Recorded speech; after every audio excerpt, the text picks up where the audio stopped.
Good morning, welcome to another video.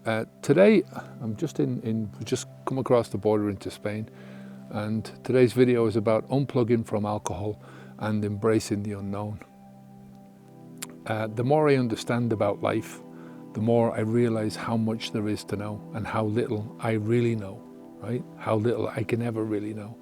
If I lived 1,000 lifetimes, the more I learn, the more the circle of my knowledge expands, the bigger my understanding of how massive that circle of the unknown really is. You know, the amount of stuff that I don't know or I'll never know. It's not funny. And that's just not for me, that's for humans in general. You know, the more we understand, the more we see out there that there is to understand. You know, what's funny really when I look back on my own life is how much I thought I knew, right? How much I was sure I knew when I was younger, but also how much of a complete front that was, right? Do you get that? I mean, it's totally understandable that the younger you are, the more that you think you know. And I thought I knew everything. And there was, you know, when you're at 18 and you leave the house and your knowledge is what your knowledge is. How foolish we are at that age in reality. You know, the alcohol companies, they love that. They love the fact that we're the foolishness of youth mixed with the delusion of total understanding. Have you ever noticed how the alcohol adverts are always aimed at the young, the impressionable? You know, the ones who are out to prove how grown up they actually are by doing things that really show how close to childhood they still are. And I'm not attacking kids here. We all have, you know, we've all got to go through that phase. Some people grow up quicker than others. You know, I've heard that women grow up quicker than men, and I think in some ways that's true. But it depends on which parts of life that we're talking about, right?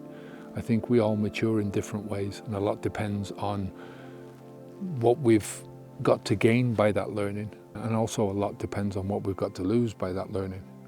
You know, there's some things that are physical that women learn just a whole lot quicker than men because, you know, in certain circumstances when we're getting down to the reality of things, the life depends on it, you know. And it's the same thing with men. I mean, I used to put myself into some dodgy situations when I was younger because I thought I knew everything. Because I thought that, you know, you have a mixture of that invincibility of youth with stupidity, you know. So it's all part of the process of growing up though, right? I have a theory myself about this, that maybe if we went into adulthood without having that sense of knowing all the answers, that sense of invincibility, that we'd crawl up into a ball and we'd never leave home, you know. You know, if we knew the wildness of what the world is really like in reality, especially people. You know, maybe that's one of the reasons why teenagers never listen to their parents. You know, if they really listened and they really understood, well, you know, would they ever have the courage to go leave the home and do their own thing? So we rely on the younger generations to build themselves into people that are going to take over from us. And I'm sure every generation looks at its youth, at the generations that are coming up behind them or in front of them, whichever way you want to look at it, and they think, these people have lost the fucking plot. Now, how is the world going to survive what these people have got coming to us, you know? And each generation thinks that, I think. You know, I think each generation thinks, no, but, you know, our generation, that's really true. Have you seen what the kids are learning these days? Have you seen what they're teaching these kids in the schools? I think that's part of the process as well. I hope it is part of the process, right? Because we're all screwed otherwise. The older I get, the more I realize what's really important in life as well, you know. I think that's another part of things. You know, you take everything is complicated when you're younger, and as you get older, the things that are important, the most important to you, become very simple, right? I think that lesson comes often too late for some people, which is a shame. You know, this is something that really hit home for me only when I got sober. And I'm talking about this from the perspective of, when you're drinking, it's, can you see these two? Look. You can't see them, but you can hear them. When you're drinking, it's a very selfish act. You're inside yourself, you're inside your own brain. And people look at it like it's socializing, but I never truly understood what socializing was until I stopped drinking alcohol. I never truly understood what I had in the people in my life until I stopped drinking alcohol, and I started focusing not only on myself, but outside of myself. And that, it sounds a very selfish and self-conceited thing, and it was, but in my own defense and in defense of a drinker, that conceitedness is a natural outflow of what you're doing with the alcohol. You put in alcohol, you're living your life in this drugged up state. And, it doesn't have to be all the time, because the effects of what you're doing in the moment, that carries on with you throughout the rest of your life. So even if you're drinking at the weekends, that state of mind, that understanding that this is what I'm doing, this is how I live my life, this is how I socialize, this is how I relax, that carries on in your brain throughout the rest of the week. So, if you're a drinker for all your life, that mentality carries on throughout your life. So, for me, family is the most important thing in my life. I didn't deliberately have a family, right? By luck or grace or whatever. I have my family. I was born into a big family, so I was the second child of 9.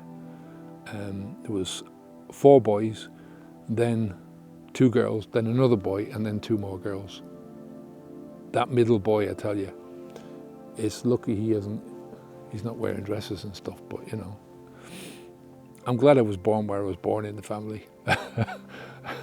But a big family, being born into a big family, has got its own blessings. I didn't realize that at the time. When there's not much money, dinner time can be a bit of a zoo, but there's also many benefits I think there's a lot of benefits being brought up in a poor house. There's a lot of disadvantages as well, but it is what it is in life. Anyway, I'm very nostalgic for and about my own childhood. My son wasn't planned, when I'm talking about my own family. I didn't have to do much work for him before he was born, just look after his mum a little bit, go out to work, do all that kind of stuff. But she did most of all the heavy lifting, really. But once he was born, he became the best thing that ever happened to me, right? The best thing that ever happened to me in my life. And he gave me a very much needed, immediate meaning in my life, and one that continues to this day. And when I'm talking about an immediate meaning, I'm talking about just for this life. People are looking for the meaning of life. What does it all mean? What does being born here mean? What's afterwards? What's all that? But I think in life, sometimes the immediate meaning that you can find, the immediate why you're doing this, why you're going to work, why you're getting up in the morning, that can come from many different places. And for me, it came from my son, having my son. So I appreciate that aspect of my life. I appreciate him, I appreciate my granddaughter, and that relationship more and more every day. The older I get, I think the more that you appreciate the relational things in life, the people in your life, and how much they do affect you. So I think families give a sense of belonging, they give a sense of support, of love, and they most certainly shape our identity and our influence and our growth as we mature into adults. And not always in a good way,